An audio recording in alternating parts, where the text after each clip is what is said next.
Eleanor ASM.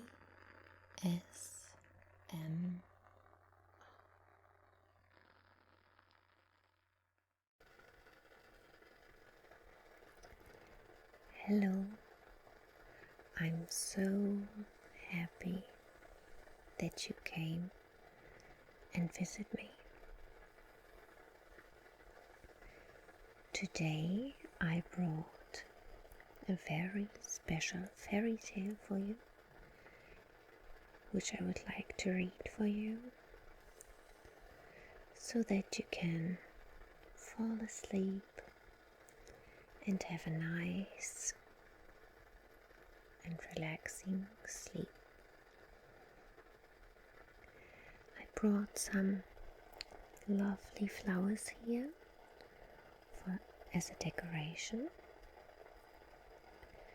These are yellow chrysanthemums. This yellow is kind of a yellow tone with a little bit of orange in it, which reminds me of autumn. They look beautiful.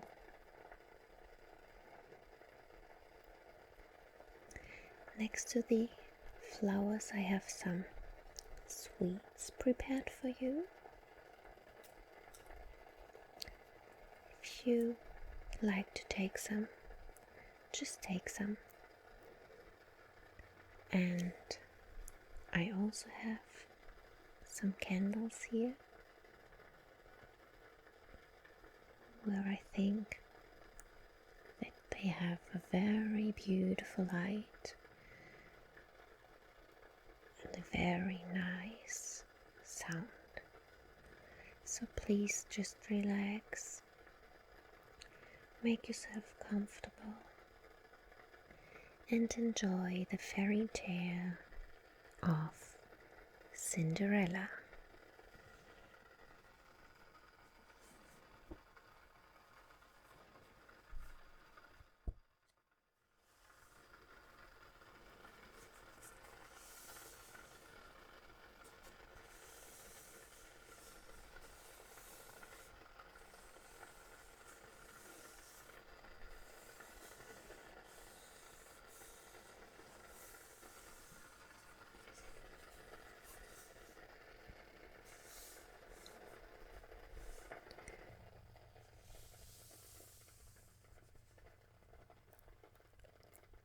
Cinderella. There was once a rich man whose wife became ill. When she felt she was near to death, she called her only daughter to her bedside.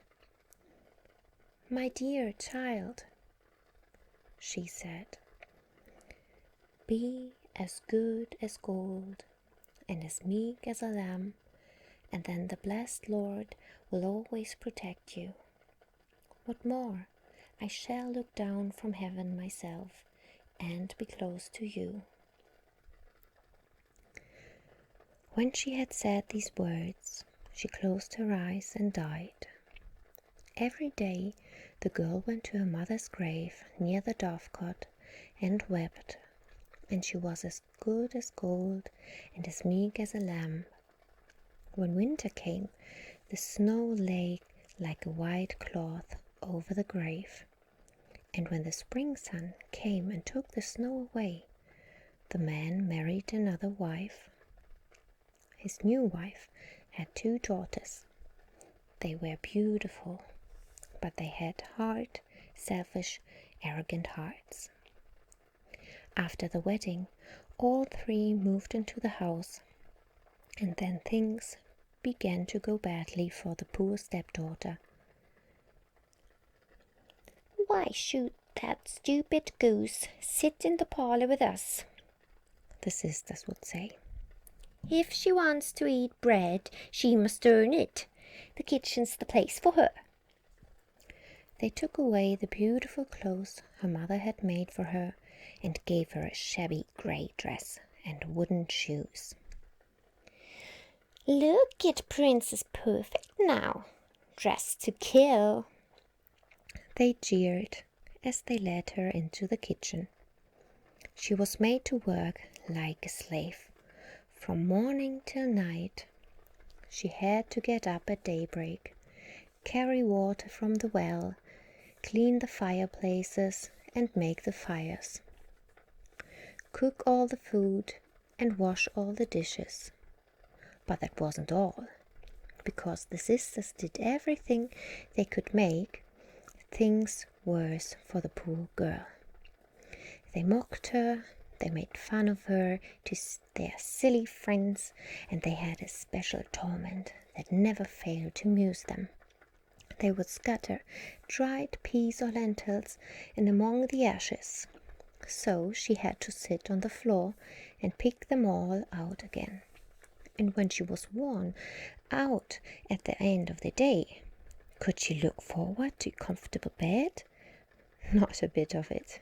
She had to sleep on the hearth and among the ashes and the cinders, and she never had a chance to wash and clean herself, so she always looked dusty and grubby.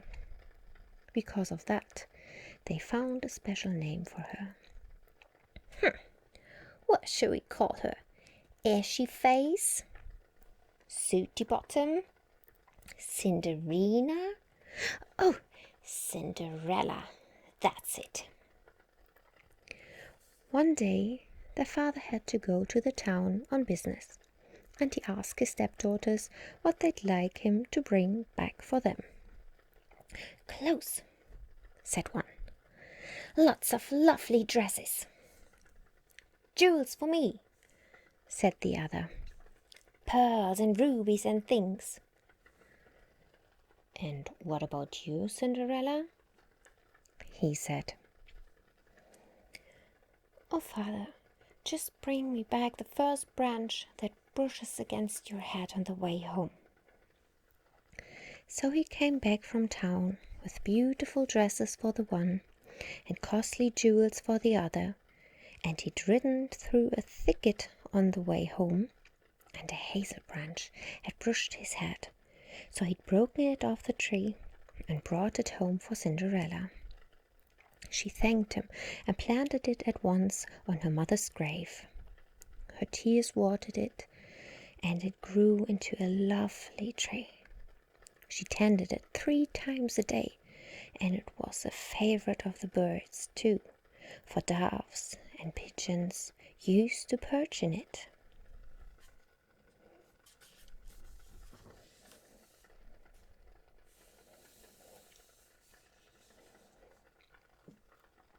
One day an invitation came from the royal palace. The king was holding a great festival that was to last for 3 days, and all the young ladies in the kingdom were invited, so that the prince could choose a bride. When the 2 stepsisters heard about it, they were thrilled and started getting ready at once. Cinderella, come here. Hurry up, girl. Brush my hair. Don't pull. Be careful. Now polish the buckles on our shoes. Let dress out under the arms. Give me that necklace of your mother's. Put my hair up like the girls in the picture. No, not that tight, you fool. And so on and so forth.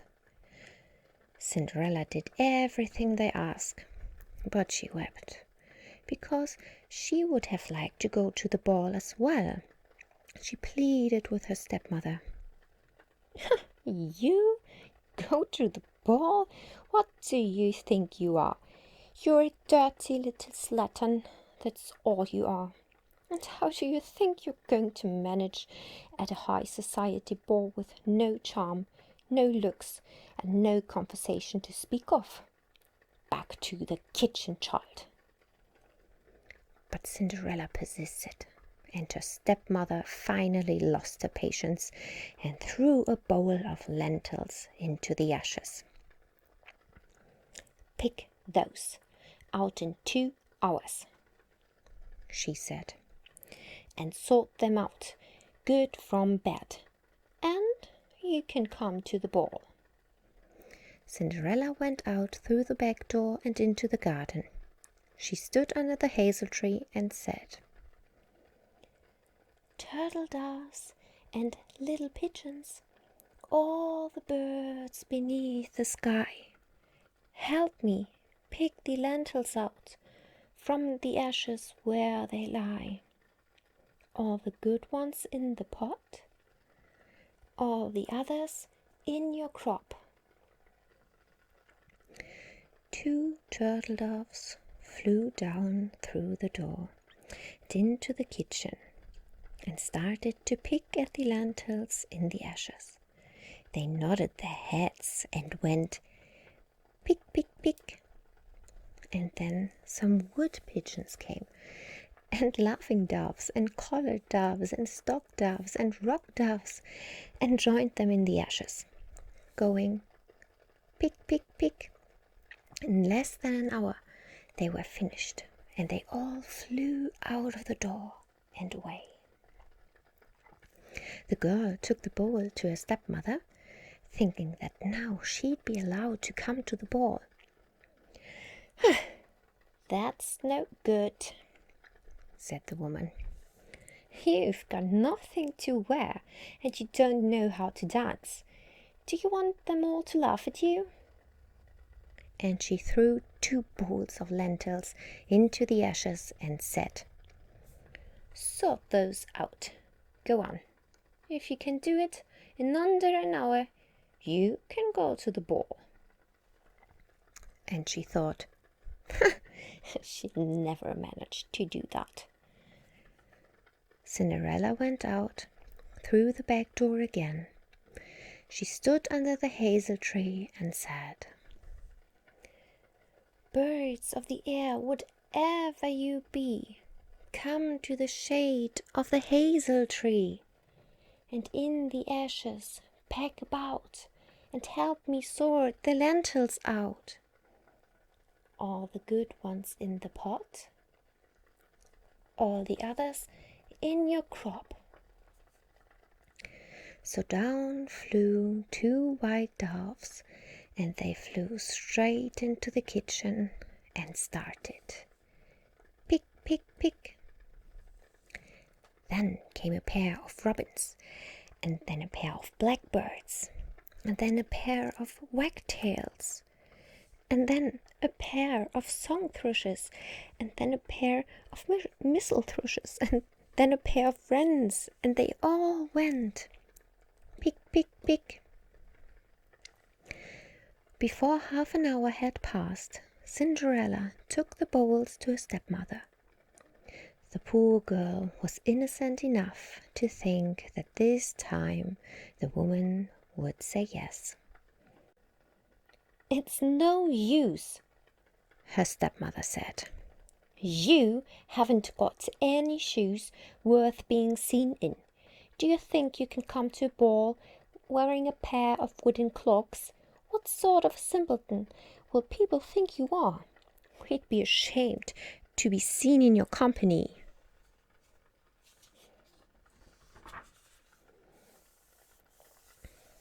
And off she went with her 2 daughters, leaving Cinderella on her own. First she washed herself from head to toe and brushed her hair till not a speck of vesh and soot remained. Then she went out of the back door and whispered to the hazel tree, "Hazel tree, be kind to me. Shake your leaves and set me free. I'm very poor, and I confess I'd love to wear a pretty dress." "What color?" whispered the leaves. "Oh, I'd like a dress the color of starlight." There was a little shake among the leaves, and there, hanging on the lowest branch just beside her, was a beautiful ball gown, the color of starlight, together with a pair of silken slippers. "Oh, thank you," Cinderella said, and ran inside to put them on. They fitted perfectly. She had no mirror, so she couldn't see how lovely she looked, and when she arrived at the ball, she was surprised to find how well she was treated. how everyone made way for her, how the ladies invited her to sit and take tea with them, how the lords asked her to dance. Not many people had ever been nice to her, and she was a stranger to the feeling of being popular and sought after. She wouldn't dance with any of the lords, though, young or old, rich or handsome. Only when the prince himself bowed and asked her, did she stand up and take to the dance floor. She danced so lightly and so gracefully that everyone else had to stop and look at her, even her two sisters. They didn't recognize her at all, thinking that Cinderella was at home among the ashes, and this lovely stranger was a princess from a foreign land. In fact, her beauty had a strange effect on them, for it banished all the envy from their hard little hearts for a time, and made them honestly admire her.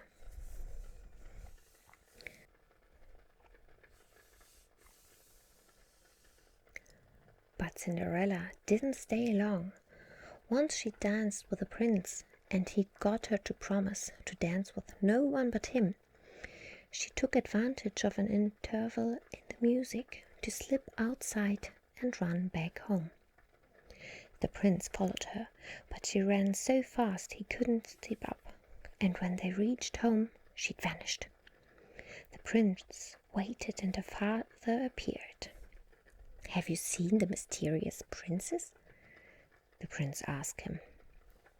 "I think she went into your dovecot." Her father thought, could that be my Cinderella? And he went and fetched the key of the dovecot and opened it up. There was no sign of her. The prince had to go back to the ball alone. Cinderella had slipped out of the back of the dovecot and taken off the starlight-colored dress and the silken slippers and put them on the hanger and hung it on the hazel tree. There was a sort of shiver, and they disappeared. Then she lay down in her old clothes by the cold fireplace. When her stepmother and sisters came home, they woke her up to help them out of their corsets, because they could hardly breathe. "Oof, that's butter," said one. "Oh, Cinderella, you should have been there," said the other. "What a sensation," they went on. "There was a princess from a foreign land. No one knows her name, and the prince wouldn't dance with anyone else. She was so lovely, you wouldn't believe it. I can see her still. She had the loveliest dress on, just the color of starlight. I can't imagine where you could get such a dress. There's no one in this country who could make one like this. Why, Cinderella, you would believe it, but she made everyone else, even us, look just a little dowdy." Next day, they spent even longer getting ready. Cinderella had to brush their very hair with 100 strokes, and lace their corsets even tighter, and polish their shoes till they could see their faces in them.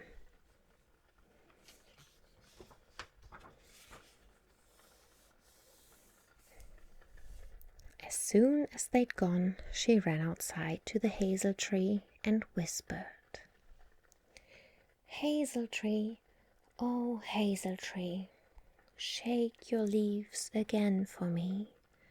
Help me out in my distress, and let me have another dress." "What color?" said the leaves.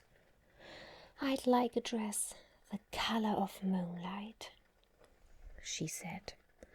There was a rustle, and then there it was on a hanger, right next to her, a dress the soft silver color of moonlight, and a pair of silver slippers.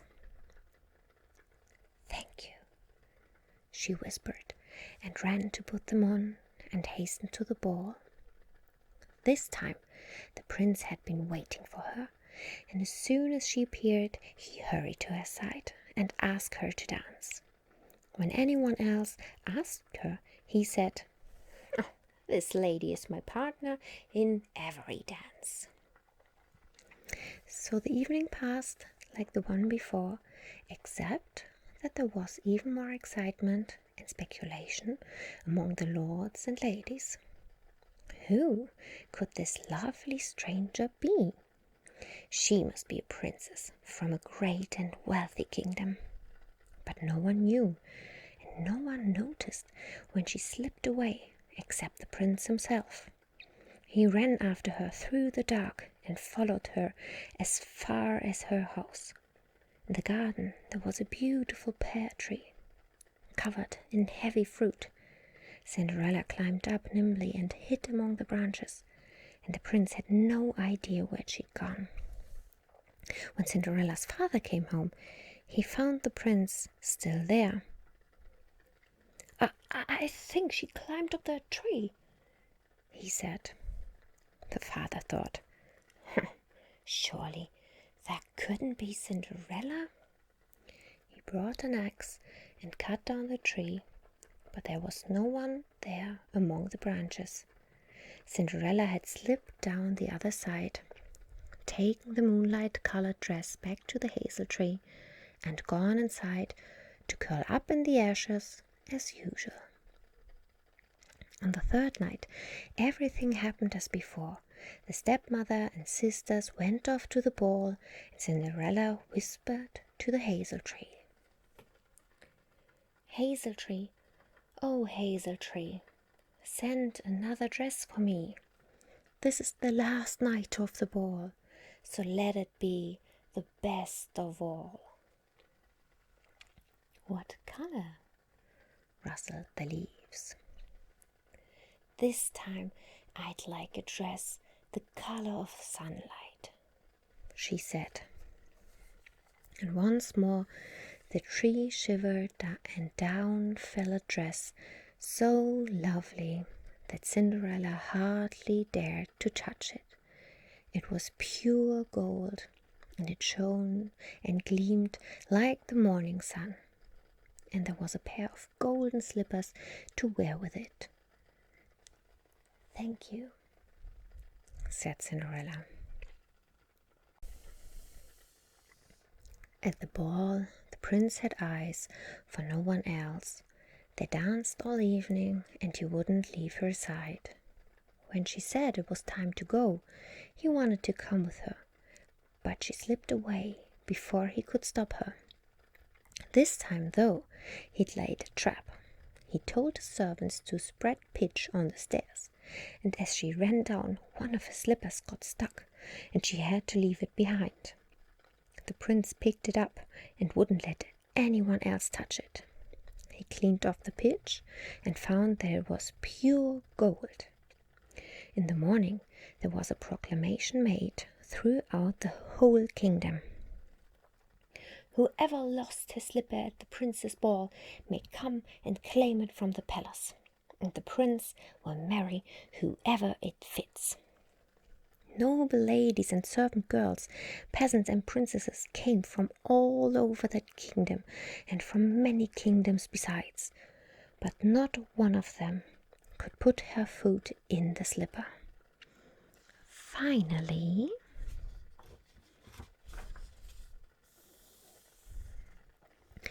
the choice came down to Cinderella's stepsisters. As it happens, their feet were their best feature, being shapely and well formed, and each of them thought she could wear the slipper.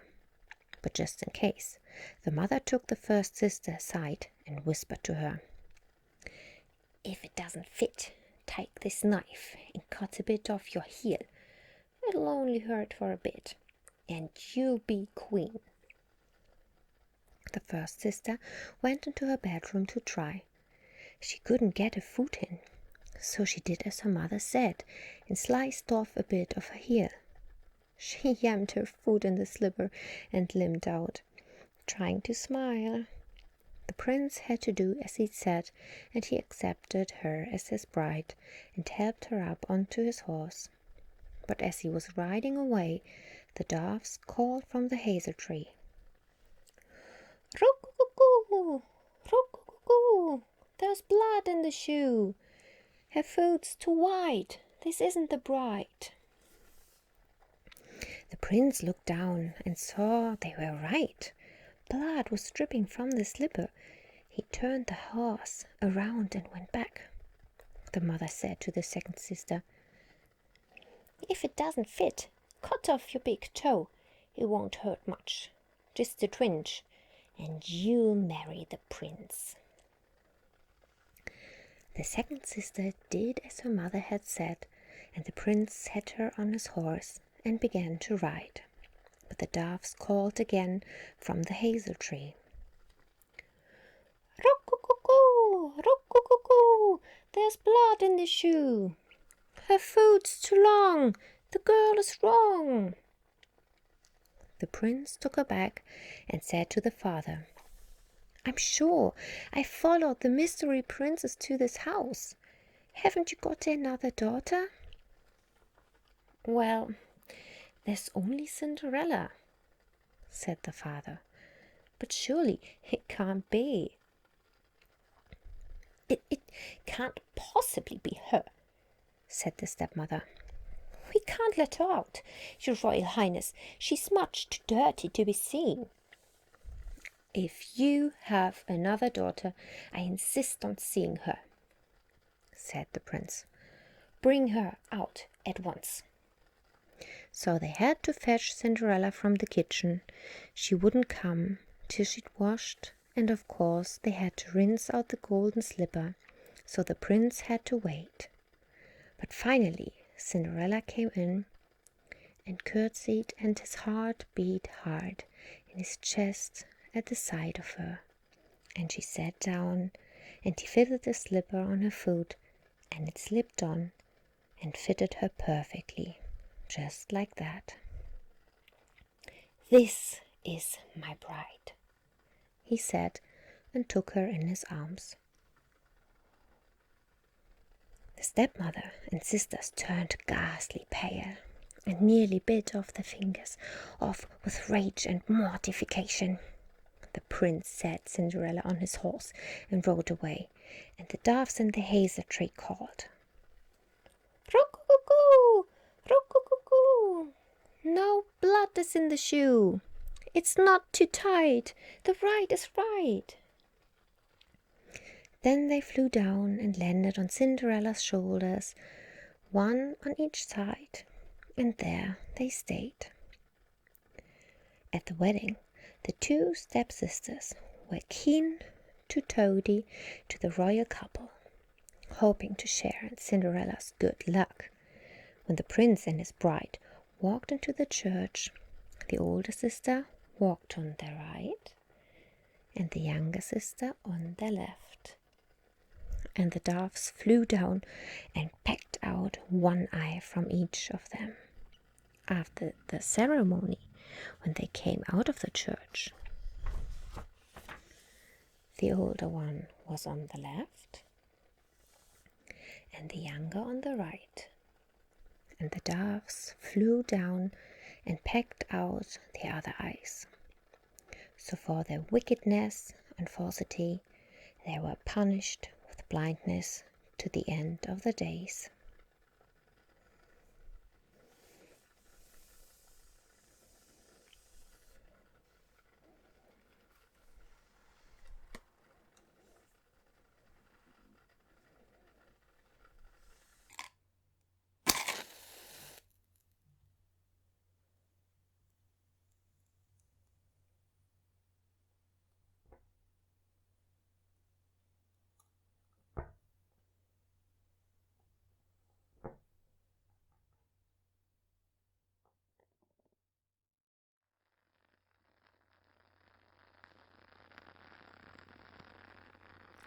Eleanor, ASMR.